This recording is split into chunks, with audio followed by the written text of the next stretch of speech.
എൻ്റെ പേര് സോഫിയ. ഞാൻ ആദ്യമായിട്ട് ഉടമ്പടി എടുത്തത് 2020 ജനുവരിയിലാണ്. ആദ്യമായിട്ട് തന്നെ മാതാവിന് ഇത് ഈ കർത്താവ് കനിഞ്ഞ് അനുഗ്രഹിച്ച് ഈ പുണ്യഭൂമിയിൽ 4ാമത്തെ പ്രാവശ്യം സാക്ഷ്യം പറയാനായിട്ട് അനുവദിച്ചതിനെ ഓർത്ത് നന്ദി പറയുന്നു. ഈ സാക്ഷ്യം ഇതെൻ്റെ മോള് സെലസ്റ്റാണ്. ഞങ്ങൾ ദുബായിലാണ് 27 വർഷമായിട്ട്. ഹസ്ബൻഡും 2 മക്കളും. ഹസ്ബൻഡ് ബോംബെയിൽ ജനിച്ചു വളർന്നതാണ്. അധികം വിശ്വാസത്തിലല്ല. കാര്യം ക്രിസ്ത്യൻ ഫാമിലി ജനിച്ചു എന്നുള്ളതിൻ്റെ പേരിലേ ഉള്ളൂ. കുട്ടികൾക്കും അതുകൊണ്ട് അവർ ദുബായിൽ ജനിച്ചു വളർന്നതായതുകൊണ്ട് ആ രീതിയാണ് ഒരു അടിച്ചുപൊളിച്ച ലൈഫ്. അങ്ങനെ വിശ്വാസവും പ്രാർത്ഥനാ ലൈഫൊന്നും അധികം ഉണ്ടായിരുന്നില്ല. പക്ഷേ ഞാൻ കഴിഞ്ഞ 2020 മുതൽ സ്ഥിരമായിട്ട് മാതാവിൻ്റെ ഭക്തയാണ്. അപ്പം ഞാൻ എൻ്റെ 1ാമത്തെ ഉടമ്പടി മുതൽ ഇപ്പോൾ ഇന്ന് 12ാമത്തെ ഉടമ്പടി പുതുക്കിയത്. എല്ലാ ഉടമ്പടിയിലും വെച്ചിരുന്ന നിയമങ്ങളാണ് ഇവരുടെ 3 പേരുടെയും മാനസാന്തരം.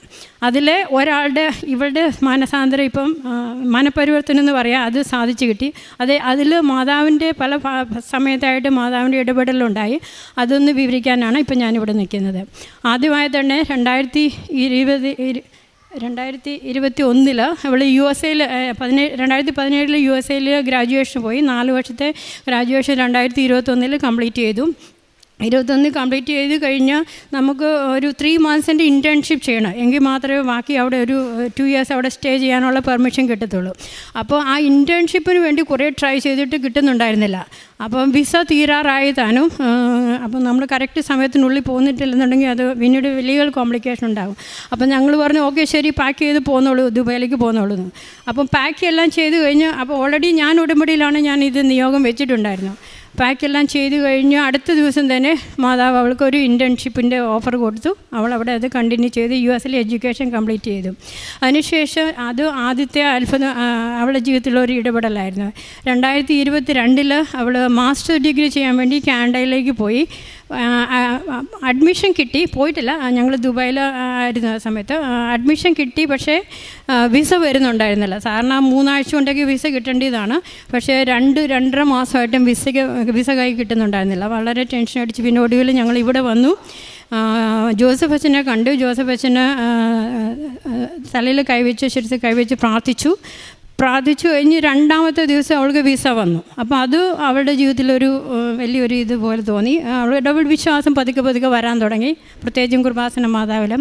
അതിനുശേഷം 2024 മാസ്റ്റേഴ്സ് ഡിഗ്രി കംപ്ലീറ്റ് ചെയ്ത് കാനഡയിൽ നിന്ന് വീണ്ടും ഈ ഇൻറ്റേൺഷിപ്പ് 3 മന്ത്സിൻ്റെ എങ്കിലും മിനിമം ഇൻറ്റേൺഷിപ്പ് ചെയ്താൽ മാത്രമേ അവർക്ക് വർക്ക് പെർമിറ്റ് 3 ഇയേഴ്സിൻ്റെ വർക്ക് പെർമിറ്റ് കിട്ടും കാനഡയിൽ.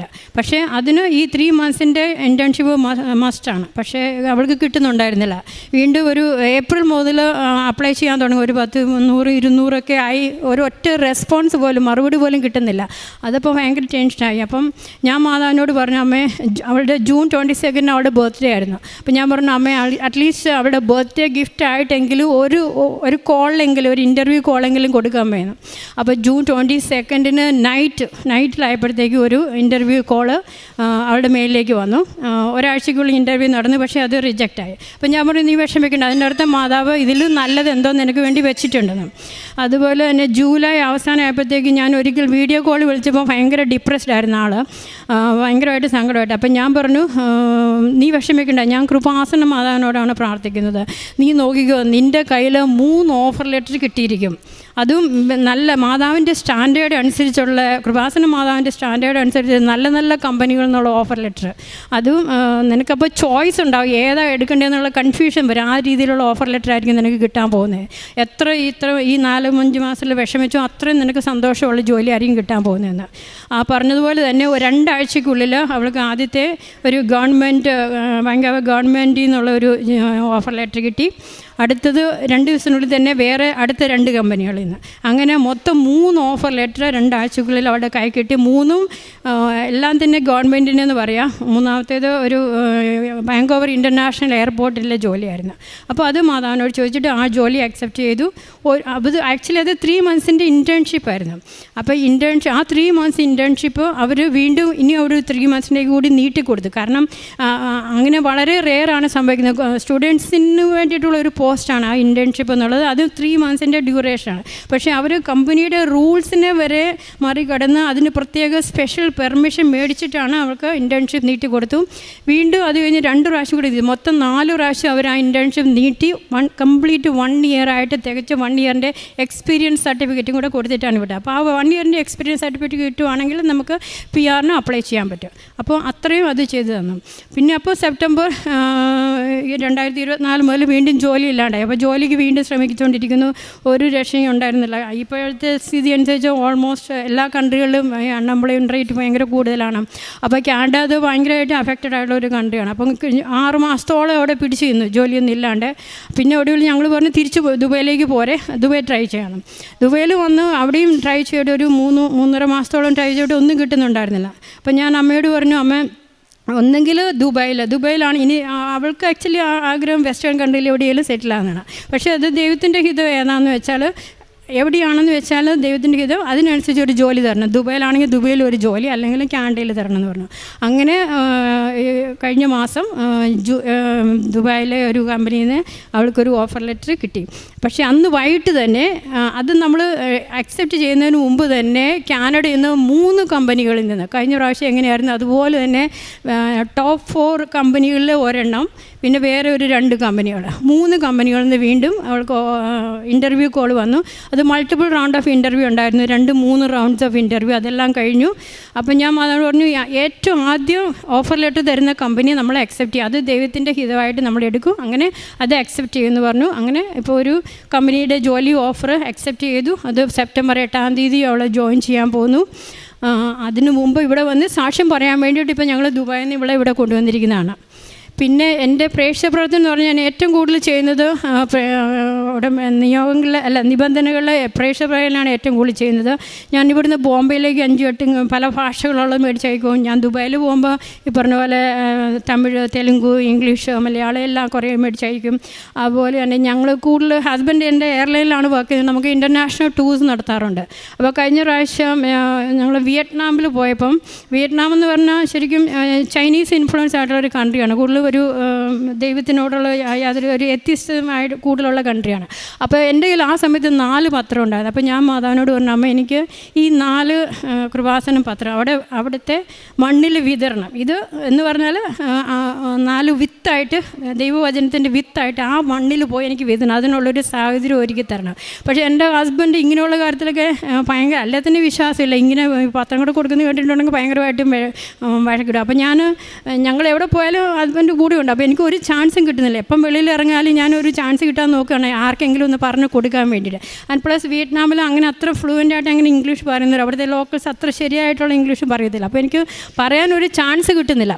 അപ്പോൾ ഞങ്ങൾ 5 ദിവസത്തെ യാത്ര കഴിഞ്ഞ് വരുന്നതിൻ്റെ തലേന്ന് വൈകിട്ട് ഹോട്ടൽ റൂമിൽ ഫുഡ് ഓർഡർ ചെയ്തു. അപ്പോൾ ഒരു വെയിട്രസ്സാണ്, ഒരു ലോക്കലായിട്ടുള്ള അവിടുത്തെ വിയറ്റ്നാമി ഒരു പെണ്ണാണ് കൊണ്ടുവന്നത്. അപ്പം എൻ്റെ കൃപാസനം, ഞാൻ എവിടെ പോയാലും കൃപാസനം മാതാവിൻ്റെ ഫോട്ടോ കൊണ്ടുപോകും. ആ ഫോട്ടോ ടേബിളിൻ്റെ പുറത്ത് വെച്ചിട്ടുണ്ടായിരുന്നു. അപ്പോൾ ആ പെണ്ണ് ഫുഡിൻ്റെ ട്രേ ടേബിളിലേക്ക് വെക്കാൻ നേരത്തെ മാതാവിനെ കണ്ടു. അപ്പോൾ അവൾ ഉടനെ പറയുകയാണ്, ഓ മമ്മ മേരിന്ന്. അപ്പോൾ എനിക്ക് പെട്ടെന്ന് ഫ്ലാഷ് ചെയ്തു. കാരണം ഈ കൃപാസനം മാതാവെന്ന് പറഞ്ഞാൽ നമ്മളെ പോലുള്ളവർക്ക് അറിയാം. പക്ഷേ ഇങ്ങനെയുള്ള വിയറ്റ്നാം പോലുള്ള കൺട്രികൾ അത് മാതാവാണെന്ന് തിരിച്ചറിയണമെന്നുണ്ടെങ്കിൽ അവളൊരു ക്രിസ്ത്യനാണെന്ന് എനിക്ക് തോന്നി. അപ്പോൾ തന്നെ ആ സമയം കൊണ്ട് ഹസ്ബൻഡ് ആക്ച്വലി ബാത്റൂമിലായിരുന്നു. അപ്പോൾ എനിക്കൊരു ചാൻസ് ആയിട്ട് പെട്ടെന്ന് എനിക്ക് ഉൾവിളി തോന്നി. ഞാൻ ചാടി എൻ്റെ ബാഗിൽ നിന്ന് പത്രം എടുത്തു. അപ്പോൾ ഞാൻ അവളുടെ അടുത്ത് ഇംഗ്ലീഷിലൊക്കെ അവർക്ക് ശരിക്കും ഇംഗ്ലീഷ് അറിയത്തില്ല. അപ്പോൾ ചോദിച്ചു, നീ ക്രിസ്ത്യനാണ്? അപ്പോൾ പറഞ്ഞു, അതെ, ഞങ്ങൾ വളരെ കുറച്ച് പേര് അവരെ ക്രിസ്ത്യനുള്ളൂ. അപ്പോൾ ഞാൻ പറഞ്ഞു, എൻ്റെ കയ്യിൽ ഈ ഒരു മാതാവ് ഇങ്ങനെ ഒരു പ്രത്യക്ഷീകരണം ഇവിടെ ഇന്ത്യയിലെ ഒരു സ്ഥലത്ത് നടന്നിട്ടുണ്ട്.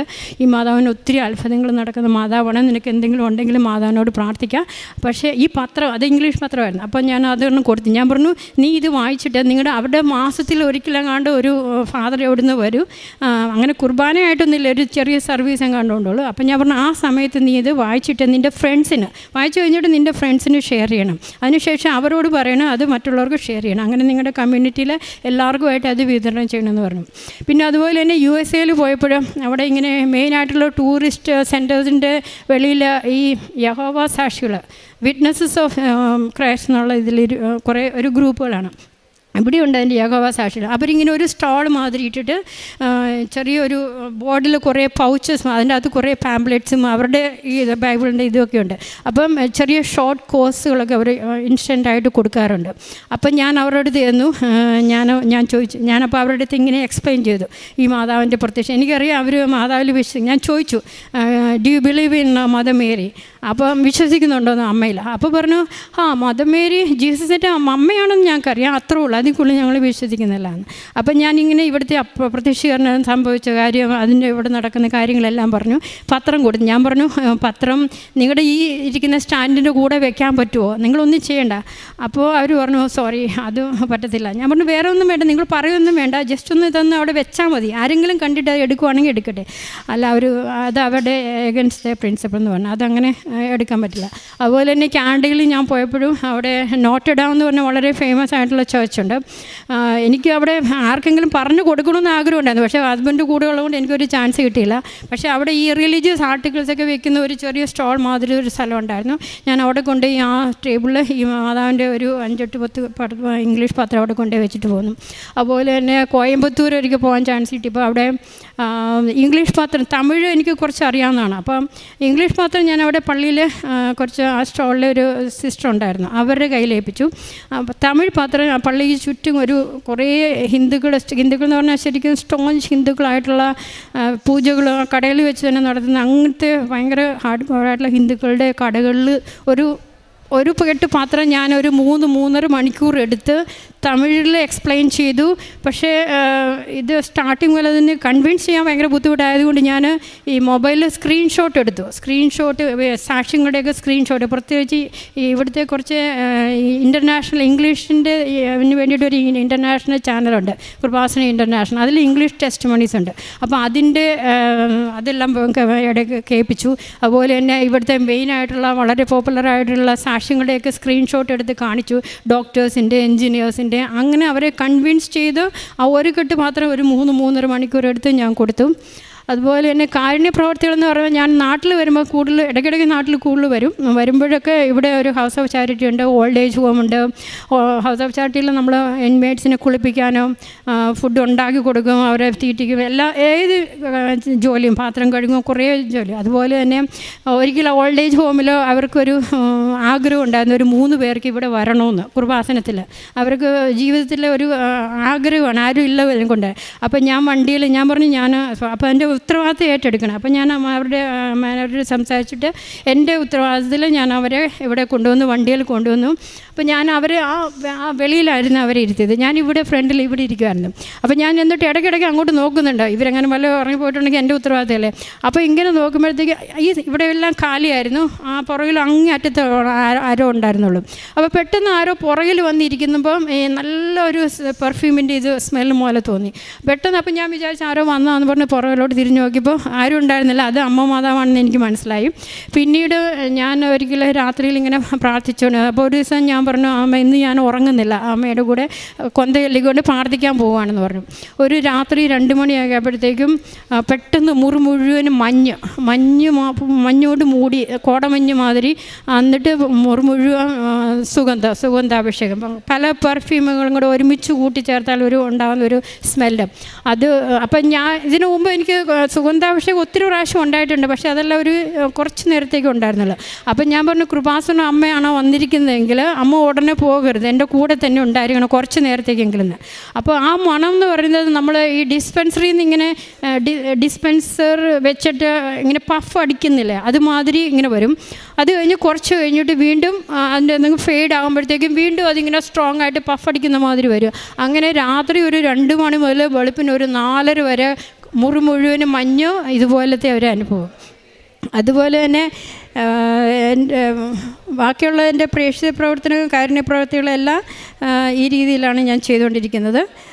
ഇത്രയധികം അനുഗ്രഹങ്ങൾ തന്ന് എൻ്റെ മോളെ അനുഗ്രഹിച്ചതിനും ഞാൻ നന്ദി പറയും. എത്രയും വേഗം എൻ്റെ ബാക്കി 2 കുടുംബാംഗങ്ങളും കൂടെ അവർക്ക് വേണ്ടി കൂടി ഇതുപോലെ സാക്ഷ്യം പറയാൻ ദൈവം മാതാവ് എന്നെ അനുഗ്രഹിക്കുമെന്ന് വിശ്വസിച്ചുകൊണ്ട് ഞാൻ നിർത്തുന്നു.